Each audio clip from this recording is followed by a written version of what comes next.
a todos. Bueno, no sé si lo habéis visto en el boletín, el mensaje de esta mañana, lo he titulado Señor, ¿qué hago aquí? Y es probablemente una pregunta que todos nos hemos hecho en algún momento de nuestra vida, ¿no? A mí me pasa muy a menudo cuando estamos con los adolescentes y empiezan a hablar de no sé qué youtuber, de no sé qué directo de Twitch, de no sé cuánto dinero ha ganado de no sé qué del metaverso. Y la verdad que pienso, Señor, ¿qué hago aquí? ¿No? Y seguro que a Lourdes le pasa lo mismo. Pero bueno, es broma, ¿eh? Realmente queremos mucho a nuestros adolescentes y aunque a veces no sepamos de qué hablan, nos alegramos de estar con ellos. Pero bueno, el sentido de la pregunta, Señor, ¿qué hago aquí?, va más enfocada en situaciones en las que nos hemos visto a lo largo de nuestra vida, en la que quizá nos encontramos ahora, ¿no? O que en algún momento pues hemos vivido y no hemos entendido qué es lo que estábamos pasando por ese momento, ¿no?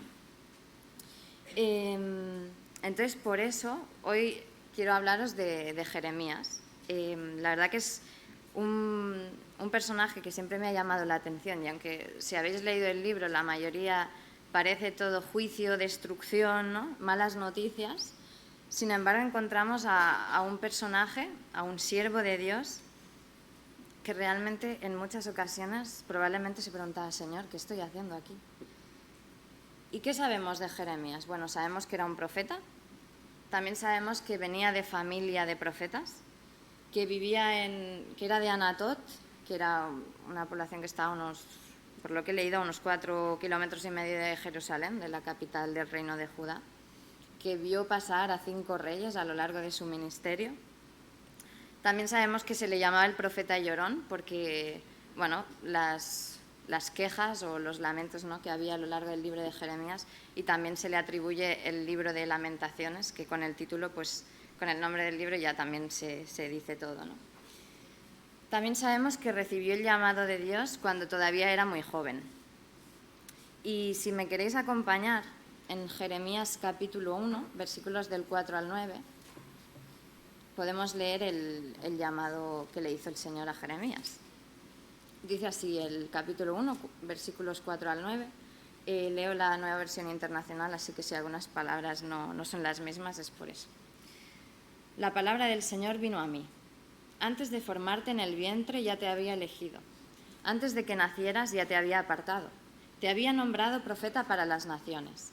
Y yo le respondí, Señor mi Dios, soy muy joven y no sé hablar.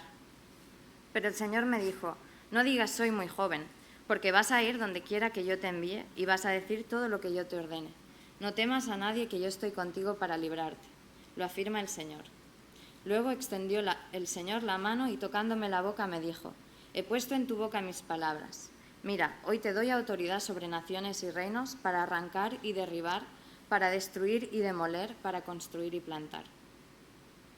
Dios llama a Jeremías y parece que sienta cierto reparo, ¿no? Porque dice, soy muy joven y no sé hablar. Y esto nos recuerda también a Moisés, ¿no? Cuando recibió el llamado del Señor también le dijo, soy muy lento para hablar, mi lengua es muy torpe, ¿no? Y la verdad que me hacía pensar en esto, y es que realmente responder al llamado de Dios es una responsabilidad muy grande. Y creo que ellos dos lo sabían y por eso tenían quizá algunos reparos en hacerlo. Pero bueno, vemos que ambos responden al llamado, ¿no? Y Jeremías, en este caso, pues dedicó los 40 años que le siguieron de su vida, pues a cumplir con el llamado que Dios le había dado. Y ya os avanzo, quizá lo sabéis muchos, para los que no habéis leído la historia, no la conocéis, el ministerio de Jeremías no fue nada fácil, no fue nada fácil. ¿Y en qué contexto Jeremías cumple con este llamado? Brevemente os diré que si algunos sabéis, el pueblo de Israel, hay un momento en el que se divide en el reino del norte y el reino del sur, Israel y Judá. Entonces el reino del norte había sido ya invadido por el imperio asirio hacía ya unos años, quizá unos 100 o quizá un poco menos. Pero bueno, ahora el reino del sur, es decir, Judá, donde estaba Jeremías, estaba siendo acechado por el imperio babilonio. Y la tarea de Jeremías en medio de ese contexto era anunciar que la conquista del pueblo babilonio iba a llevarse a cabo a causa de la desobediencia reiterada del pueblo de Dios y que en este caso el Señor no iba a impedirlo.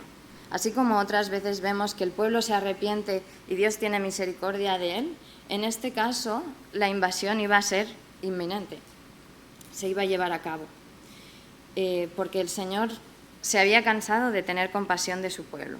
Lo leemos en el capítulo 15, también de Jeremías, en el versículo 1 y luego en el 5 y el 6. Leemos, dice el Señor me dijo, aunque Moisés y Samuel se presentaran ante mí, no tendría compasión de este pueblo. Échalos de mi presencia, que se vayan. Y en el 5 y 6 dice, ¿quién tendrá compasión de ti, Jerusalén? ¿Quién llorará por ti? ¿Quién se detendrá a preguntar por tu salud? Tú me has rechazado, te has vuelto atrás, afirma el Señor.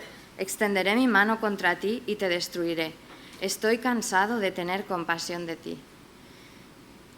La verdad que al leer estas palabras, a quién no se le remueve el estómago, ¿no? El Dios de misericordia, el Dios que perdona todos los pecados, le dice a su pueblo, estoy cansado de tener compasión de ti. En este caso, Jeremías era el portador de las malas noticias. Y pregunto, ¿a quién le gusta recibir malas noticias? Realmente creo que nadie podría levantar la mano a esta pregunta. Al pueblo de Judá tampoco le hacía gracia, ¿no?, las palabras de Jeremías, lo que iba anunciando. Y cuando digo que no le gustaba, era que llegaron a considerar a Jeremías como un traidor, lo humillaban, lo maltrataban por causa de obedecer al Señor. Vuelvo a decir, el ministerio de Jeremías no fue nada fácil. Si lo leéis a lo largo de los capítulos podéis conocer la historia. El Señor le prohibió casarse como muestra de que el pueblo no tendría un futuro, por tanto no tenía ni mujer ni hijos, vivía en soledad.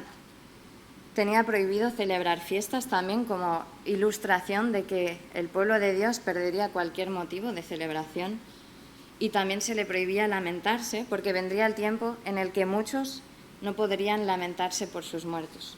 Así que imaginaros el panorama de la vida de Jeremías, viviendo un rechazo constante por parte del mensaje que el Señor le había mandado, ¿no?, viviendo en soledad, sin poder celebrar, sin poder hacer prácticamente nada. Imagínate tú que sales por la mañana en ese contexto cada día durante 40 años a predicar que van a invadir tu país y que la gente se ríe de ti, que la gente te maltrata, y además tienes que vivirlo tú solo, no puedes llegar a casa y compartir tus cargas con otra persona. Entonces, en ese contexto encontramos que Jeremías tiene momentos de desolación, momentos donde se derrumba. Leemos en el capítulo 15 también, en el versículo 18, que Jeremías le dirige estas palabras a Dios. ¿Por qué no cesa mi dolor? ¿Por qué es incurable mi herida? ¿Por qué se resiste a sanar? ¿Serás para mí un torrente engañoso de aguas no confiables? Dice, serás para mí un torrente engañoso de aguas no confiables. Eso se lo estaba diciendo a Dios.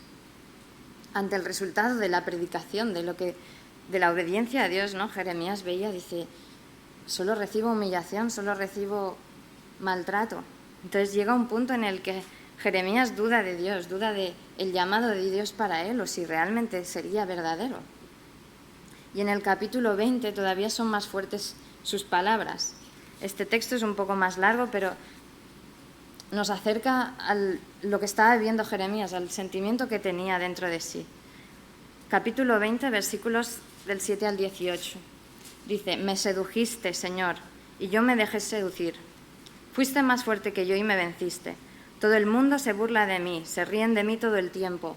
Cada vez que hablo es para gritar violencia, violencia. Por eso la palabra del Señor no deja de ser para mí un oprobio y una burla. Si digo no me acordaré más de él ni hablaré más en su nombre, entonces su palabra en mi interior se vuelve un fuego ardiente que me cala hasta los huesos. He hecho todo lo posible por contenerla, pero ya no puedo más. Escucho a muchos decir con sorna, hay terror por todas partes, y hasta agregan, denunciadlo, vamos a denunciarlo. Aún mis mejores amigos esperan que tropiece. También dicen, quizá lo podamos seducir, entonces lo venceremos y nos vengaremos de él.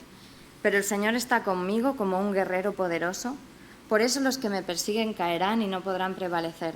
Fracasarán y quedarán avergonzados. Eterna será su deshonra, jamás será olvidada. Tú, Señor Todopoderoso, que examinas al justo, que sondeas el corazón y la mente, Hazme ver tu venganza sobre ellos, pues a ti he encomendado mi causa. Cantad al Señor, alabadlo. Él salva a los pobres del poder de los malvados. Y aquí vienen los versículos que para mí son más impactantes. Dice, maldito el día en que nací. Maldito el día en que mi madre me dio a luz. Maldito el hombre que alegró a mi padre cuando le dijo, te ha nacido un hijo varón. Que sea tal hombre como las ciudades que el Señor destruyó sin compasión, que oiga gritos en la montaña y alaridos de guerra al mediodía. ¿Por qué Dios no me dejó morir en el seno de mi madre? Así ella habría sido mi tumba y yo jamás habría salido de su vientre. ¿Por qué tuve que salir del vientre? ¿Solo para ver problemas y aflicción y para terminar mis días en vergüenza? Qué palabras tan desoladoras, ¿no?, de parte de Jeremías. La verdad que leerlas al menos a mí me deja abatido. Dice, ¿por qué Dios no me dejó morir en el seno de mi madre? Probablemente Jeremías se preguntaba, Señor, ¿qué hago aquí? ¿Para qué me has enviado? ¿Acaso sirve de algo? Mejor estaría si me hubieses dejado morir. Jeremías veía sus esfuerzos por obedecer a Dios y veía que no estaban haciendo una diferencia. Todo lo contrario, por obedecer a Dios recibía humillación, sufría constantemente. Jeremías fue maltratado psicológicamente, físicamente, incluso dice la historia que fue tirado a una cisterna, lo que hoy entenderíamos como un pozo, ¿no? Un pozo, y dice que estaba lleno de lodo y que se hundía en el lodo. Y la intención era dejarlo morir allí, todo por obedecer a Dios. Y quiero haceros una pregunta para que la respondáis. ¿Quién de aquí ha recibido también el llamado de Dios, el llamado de seguirle, el llamado de obedecerle y vivir para Él? Probablemente muchos de los que estamos aquí, si no la mayoría. Y si no lo has hecho, espero que el Señor lo haga, y lo está haciendo, de hecho. ¿Y cuántos de nosotros también hemos respondido a ese llamado? Seguramente también muchos de nosotros, quizá no tantos, pero muchos, quizá la mayoría. Pues tengo una mala noticia para vosotros. Una vida de obediencia a Dios no es fácil. La vida cristiana no es fácil. Está llena de sufrimiento, está llena de sacrificios. Pero realmente cuando decidimos entregar nuestra vida a Dios, le estamos dando la propiedad de nuestra vida. Le estamos cediendo el control, le estamos dando. Cuando dices me entrego a Dios, te entregas, le das tu vida, perteneces a Cristo. Uno de mis versículos favoritos dice, con Cristo estoy juntamente crucificado y ya no vivo yo, sino Cristo vive en mí. Y lo que ahora vivo en la carne, lo vivo en la fe del Hijo de Dios, el cual me amó y se entregó a sí mismo por mí. Ya no vivo yo, sino que Cristo vive en mí. Ya no somos dueños de nuestra vida en el momento en el que decidimos seguir a Cristo. Ya no podemos vivir para nosotros mismos. Y esta es una idea que realmente va totalmente en contra de lo que la sociedad nos empuja hoy en día. Algunos de los adolescentes que estáis por aquí, Andrea, Anaí, Lucas, también Ashley, quiero que me digáis qué es un selfie, para los que no lo sepan.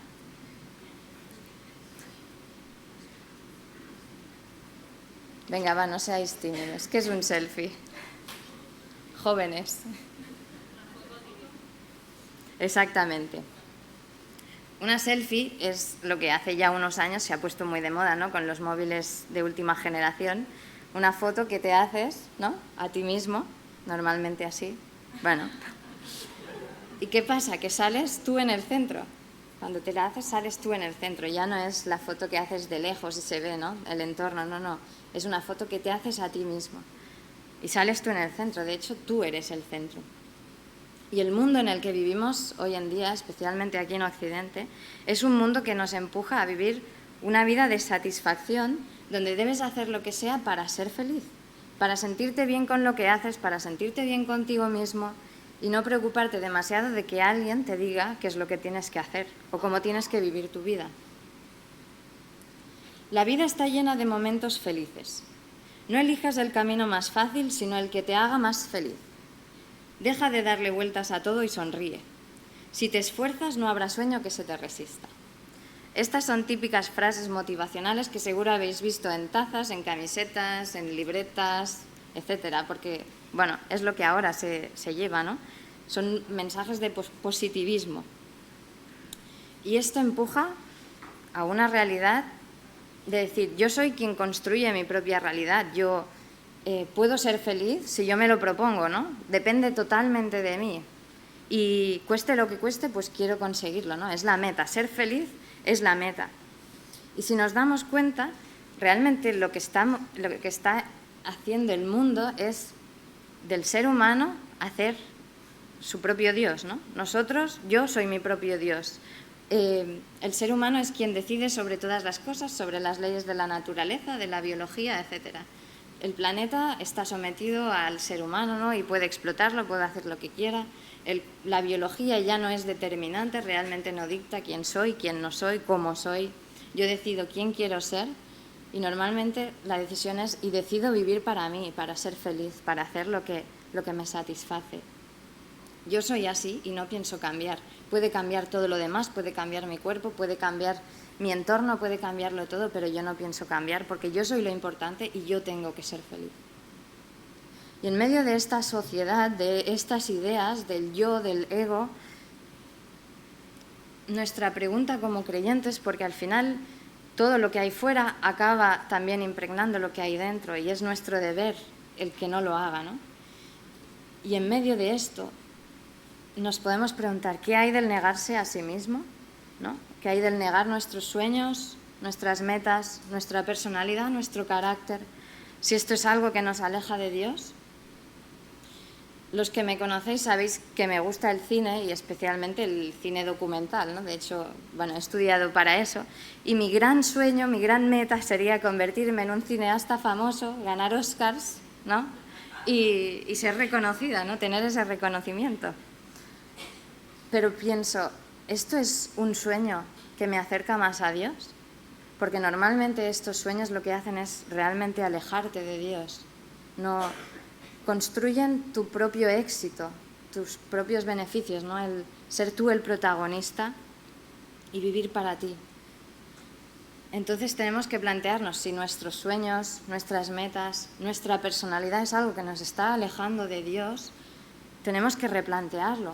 Si por cumplir tus sueños no puedes venir el domingo a la iglesia, tienes que replanteártelo. Si por cumplir tus sueños no puedes pasar un tiempo con el Señor cada día, tienes que replanteártelo.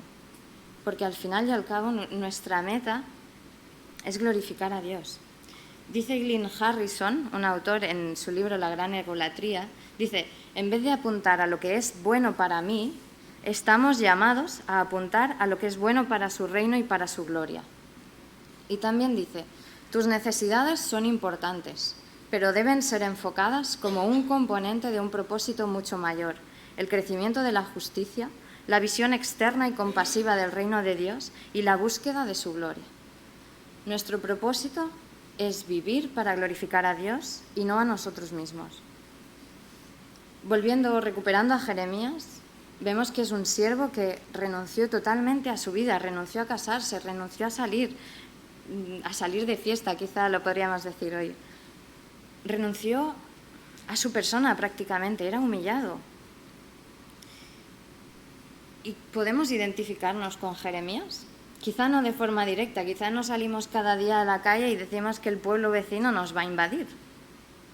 Sería un poco raro, ¿no?, en nuestro contexto, pero realmente podemos identificarnos con la esperanza de Jeremías ante un ministerio frustrado, ante una vida frustrada, que no veía fruto, que decía, realmente no sé qué estoy haciendo aquí, ¿para qué estoy aquí? Jeremías estuvo 40 años y no vio fruto, no vio resultado, no vio cambios en la gente. Y es posible que nos preguntemos, Señor, ¿qué hago aquí cuando estamos en medio del caos, cuando no vemos que lo que estamos viviendo tenga un sentido, ¿no? Y decimos, Señor, ¿qué hago en este trabajo en el que me tratan mal, en el que no me gusta, que trabajo muchas horas, que no me pagan bien, no me tratan bien? O Señor, ¿qué hago aquí si no tengo trabajo? ¿Qué estás haciendo con mi vida? Señor, ¿qué hago aquí en esta familia que no me entiende, que se ríe de mí cada vez que hablo de mi fe? Señor, ¿qué hago aquí? No tengo una familia. ¿Qué pasa? ¿Por qué estoy sola o solo? Oh Señor, ¿por qué tengo esta enfermedad que me impide vivir con normalidad? ¿Por qué he tenido que salir de mi país dejando a mi familia y viviendo aquí en soledad, echándoles de menos por sobrevivir? Señor, ¿qué hago aquí si mi marido ya no está? ¿Qué sentido tiene mi vida? Señor, ¿qué hago aquí si en el instituto también se ríen de mí, si en la universidad mis profesores me ridiculizan por lo que creo? Seguramente, si no son estas preguntas, habrán sido otras y todos hayamos vivido situaciones en las que nos preguntemos, Señor, ¿qué sentido tiene esto que estamos viviendo? Si sirve de algo, si tiene algún propósito. Y os digo que si Dios nos tiene en un lugar en concreto, aunque no lo entendamos, es porque es el mejor lugar en el que debemos estar. Y vuelvo a la idea de antes, no para nuestra comodidad, no para nuestra felicidad, sino para glorificar a Dios. Y quizá pueda parecer algo negativo, ¿no? De un Dios egoísta, decir, ¿no quiere Dios que yo sea feliz? Pero hemos sido creados para glorificar a Dios, para alabarle. Y cumplir con ese propósito es lo mejor que podemos hacer con nuestra vida. Vuelvo a Jeremías 1, versículo 5. Lo hemos leído. Dice, antes de formarte en el vientre ya te había elegido. Antes de que nacieras ya te había apartado. Te había nombrado profeta para las naciones. El Señor había determinado ya un propósito para Jeremías. Ya lo había escogido, dice, antes de ser formado en el vientre, ¿no? Y de la misma manera lo ha hecho con nosotros. Si estamos aquí es porque el Señor en su día decidió que quería tenerte aquí y te quería con un propósito. Y a veces sabemos que no estamos viviendo en la voluntad de Dios. A veces decimos que el Señor gobierne nuestras vidas, pero realmente no dejamos que lo haga. A veces decimos que seguimos a Cristo de palabras, pero realmente no hacemos ningún cambio. Y si en algún momento has decidido entregar tu vida a Cristo y no has visto ningún cambio, no has tenido que renunciar a nada, no has visto nada diferente, te animo a replantear cómo estás viviendo tu vida, porque la vida en Cristo implica renuncia, implica sacrificio, implica un cambio de vida. Y no porque todo te vaya bien, significa que estás haciendo las cosas bien. No porque tengas bienestar económico, bienestar de salud, no por eso significa que el Señor te esté bendiciendo. No, o sea, no es la idea. Ni tampoco, de forma contraria, significa que si las cosas nos van mal, significa que lo estamos haciendo mal. Fijémonos en Jeremías. A ojos del mundo esa era una vida miserable. Realmente, sin embargo, ¿quién duda de su fidelidad al ministerio que estaba cumpliendo para Dios? Si de verdad vivimos humillados ante Él y hemos sometido todas las cosas a su voluntad, tened la certeza de que si el Señor no da una salida cuando estamos clamando dentro del pozo de lodo en el que nos estamos hundiendo, es porque nos quiere en ese lugar, en este momento. Es duro saber que el Señor nos va a llevar por aflicción, ¿no? Pero nos consuela saber que será Dios, que si quiere que pasemos por ese momento, será quien proveerá las fuerzas para poder superarlo, por muy difícil que sea. Dice la palabra que mi poder se manifiesta en la debilidad, es decir, en las dificultades es cuando más cerca vemos el poder de Dios. Y a veces preferimos oír, ¿no?, los que traen buenas noticias, que nos prometen el Señor te va a bendecir y va a cumplir las promesas de tu corazón. Y sí, es verdad, lo dice la Biblia, pero a veces lo dicen con un énfasis material, ¿no?, un énfasis de eso, de bienestar económico, de salud, de éxito, reconocimiento. Sin embargo, a veces la bendición no viene como nosotros la esperamos. A veces la bendición viene del sufrimiento. ¿Y no es acaso Jesús el máximo ejemplo de esto? ¿Qué bendición trajo a través del sufrimiento? ¿Acaso Jesús mismo no sentiría la frustración de verse abandonados por todos los que le seguían? Pedro, incluso uno de sus mejores amigos, que le había dicho, le acababa de decir que nunca le iba a abandonar, le negó 3 veces. Y Jesús estaba solo. Y en medio de la desesperanza, ¿acaso vemos que Jesús preguntase al Padre, Padre, ¿qué hago aquí? ¿Para qué estoy aquí? ¿Para qué me has enviado? No lo vemos porque Jesús sabía muy bien cuál era su propósito. Sabía muy bien a qué había venido y sabía muy bien que la obediencia conllevaba sufrimiento, pero que ese sufrimiento traería bendición, traería salvación y daría gloria al Padre. De la misma manera, Jeremías, a pesar de su sufrimiento, a pesar de que sabía lo que conllevaba, lo estaba viviendo, obedeció a Dios también hasta el final, porque sabía de dónde venía su llamado. Y puede que a lo largo de su vida nunca llegase a ver fruto o nunca llegase a ver el propósito de el por qué el Señor lo había enviado ahí, ¿no? Pero nosotros, ahora viéndolo con perspectiva, Jeremías, lo tenemos en la Biblia, ocupa un libro muy largo de la Biblia, aprendemos de él. Para nosotros es un profeta importante y lo fue también para los que vinieron después de él. De hecho, cuando Jesús preguntaba ¿quién dicen los demás que soy?, decían Juan el Bautista, Elías o Jeremías o alguno de los profetas. Imaginaos la importancia que llegó a tener Jeremías. Nada de lo que nos acontece pasa desapercibido para Dios, absolutamente nada. Todo tiene un propósito, aunque no lo sepamos ver. Y antes os he dicho que seguir a Dios tenía la mala noticia de que requería todo eso, ¿no? Sufrimiento, sacrificio, etc. Pero hay una promesa que nos deja una buena noticia. En Apocalipsis 2:10 dice: no tengas miedo de lo que estás por sufrir. Te advierto que algunos de vosotros, el diablo os meterá en la cárcel para poneros a prueba, y sufriréis persecución durante 10 días. Y dice, sé fiel hasta la muerte, y yo te daré la corona de la vida. La buena noticia es que si permanecemos fieles a Dios, a pesar del sufrimiento, a pesar de todo lo que estemos viviendo, a pesar de la frustración, a pesar de la desesperanza, recibiremos el mayor regalo que jamás podemos imaginar aquí. Lo sabemos, pero no lo podemos imaginar. La corona de la vida. Vivir la eternidad en la presencia de Dios. Realmente esto es algo maravilloso, por lo que vale la pena vivir una vida de sufrimiento. Servir y obedecer a Dios, los que lo habéis experimentado, no es fácil.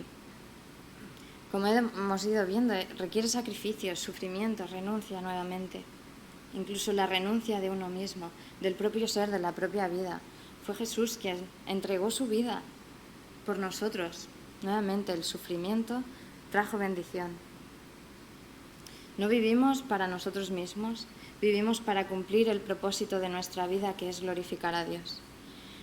De manera que, acabo, si vuelve a surgirnos la pregunta, totalmente legítima, porque todos vivimos situaciones difíciles en las que podemos clamar al Señor y Él nos consuela. Pero os animo a que si alguna vez os vuelve a surgir la pregunta de Señor, ¿qué hago aquí? ¿Por qué estoy viviendo esto? Que inmediatamente nuestra respuesta sea, Señor, heme aquí estoy para obedecerte y buscar tu gloria, no la mía. Amén.